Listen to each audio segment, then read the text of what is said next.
Hi guys, நம்ம இன்றைக்கி pasta செஞ்சுருக்கோம். ஃபஸ்ட்டு தண்ணி ஊற்றி பாஸ்தா போட்டிருக்கோம், அது கொதிச்சிட்ருக்கு.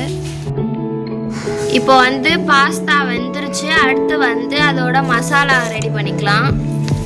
இப்போ கடாய் வச்சாச்சு, அதில் எண்ணெய் ஊற்றி எண்ணெய் சூடாகட்டும். இப்போ எண்ணெயில் கடுகு போட்டாச்சு. இப்போ கடுகு நல்லா பொரியுது. நல்லா கடுகு பொரிஞ்ச பிறகு வெங்காயம் போட்டாச்சு. இது நல்லா வதங்கட்டும்.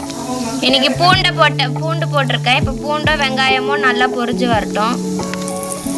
இப்போது இது பூண்டோ வெங்காயமோ நல்லா வதங்கி வந்தோடனே தக்காளி சேர்த்துக்கலாம். இப்போ கருவேப்பிலை போட்டாச்சு. அடுத்து soya sauce, chilli sauce, tomato sauce மூணுத்தையும்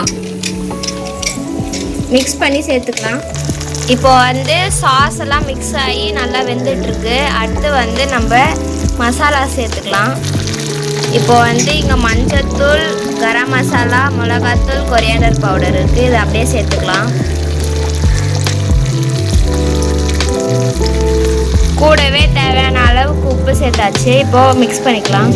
இப்போ நல்லா மசாலாலாம் மிக்ஸ் ஆகி நல்லா இதுவாகிட்டுருக்கு. இப்போ நம்ம பாஸ்தா சேர்த்துக்கலாம்.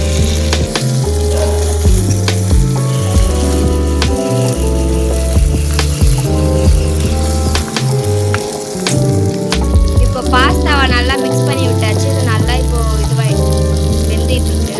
இப்போ பாஸ்தா நல்லா வெந்தாச்சு. இது ரொம்ப ஜூஸியாக இருக்குது. இப்போ பாஸ்தா ரெடி ஆயிடுச்சு. இப்போ நம்ம கீழே இறக்கிடலாம். இப்போ நம்ம ஸ்டைல் டிராகன் பாஸ்தா ரெடி. இதில் மேலே கொஞ்சம் டாப்பிங்ஸ் ஆட் பண்ணிவிட்டு சாஸ் வச்சு சாப்பிட்டிங்கன்னா செம்மையாக இருக்கும். இந்த மாதிரி இந்த ரெசிபீஸ்க்கெலாம் இந்த மாதிரி கலாட்டா குயின்ஸ் சேனலை எல்லோரும் சப்ஸ்கிரைப் பண்ணி